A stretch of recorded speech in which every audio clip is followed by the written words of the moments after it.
Welcome to Folktales by Firelight, where the flames flicker, the past whispers, and stories travel through time.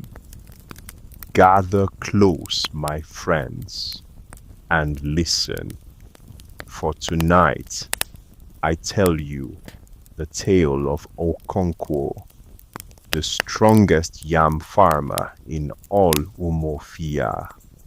A man so fierce, even the gods watched him in silence. But strength, like the tall Iroko tree, must learn to bend in the storm or fall. Act 1. The Rise. Okonkwo was not born to greatness. No. His father, Unoka, played the flute and chased deaths like butterflies. The village laughed at him, and shame clung to Okonkwo like a shadow. So the boy grew into a man with fists like thunder. He beat the undefeated Amalinze the cat in wrestling.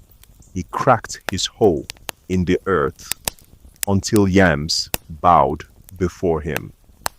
He rose before the sun, yams in hand, sweat on his brow. He chased honor as a hunter stalks an antelope.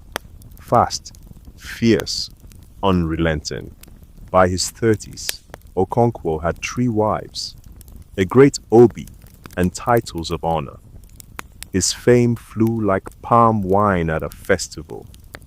But what Okonkwo feared most was weakness, the kind his father carried, the kind that made men soft.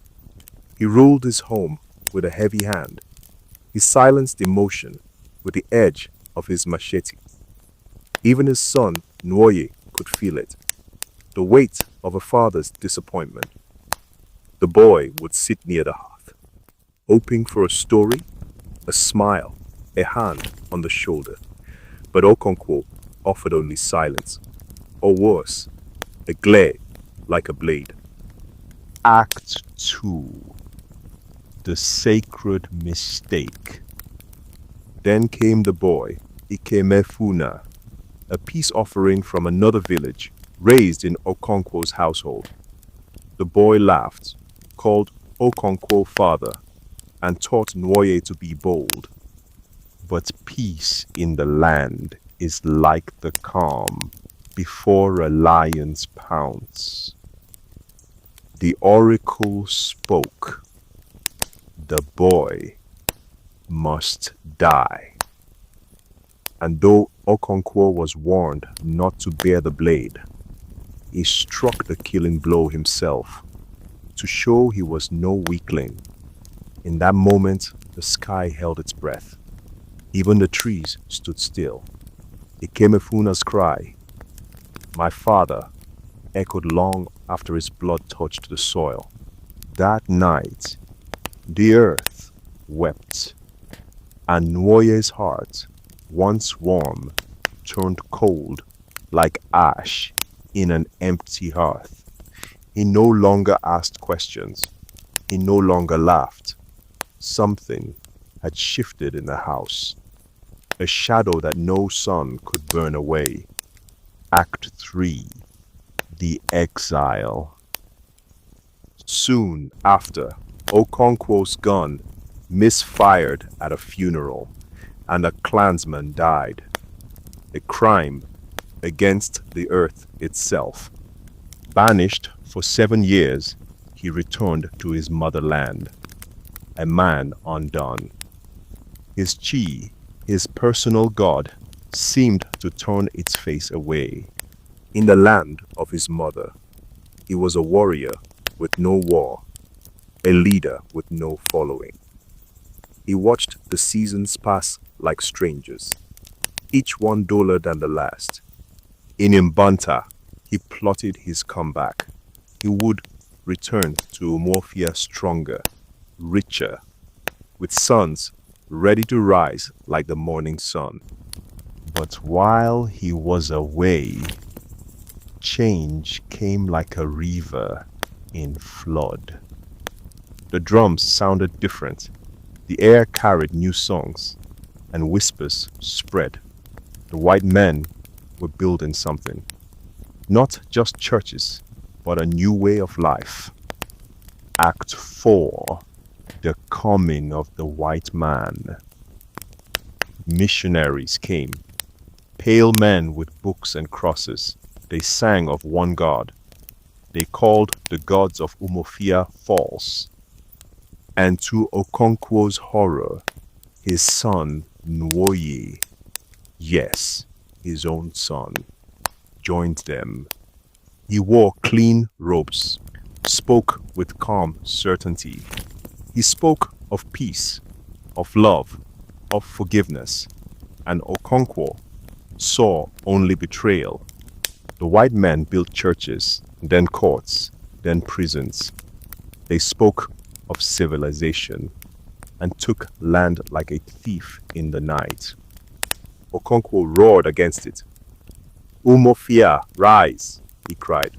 But his people, once warriors, now whispered, hesitated.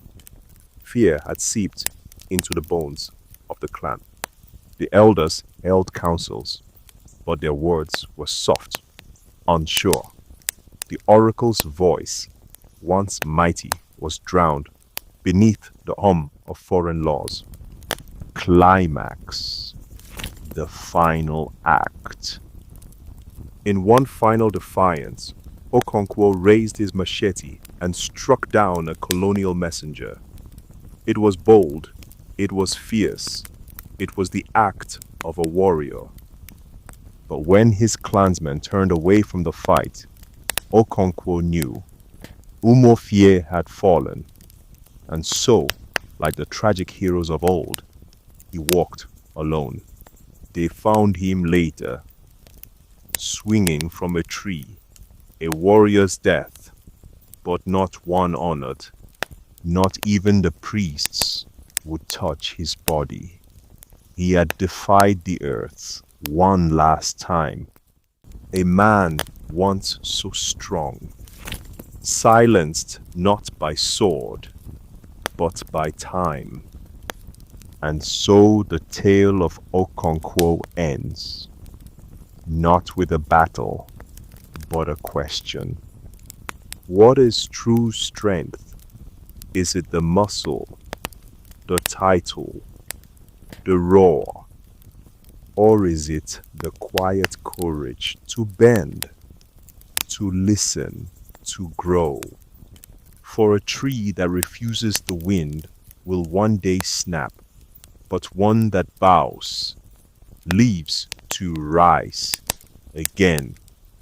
The fire dims, but the story burns on. Until next time, listen to the winds, for the land still remembers. If you enjoyed this story and would like to hear more, then please subscribe, like, comment, and share the fire.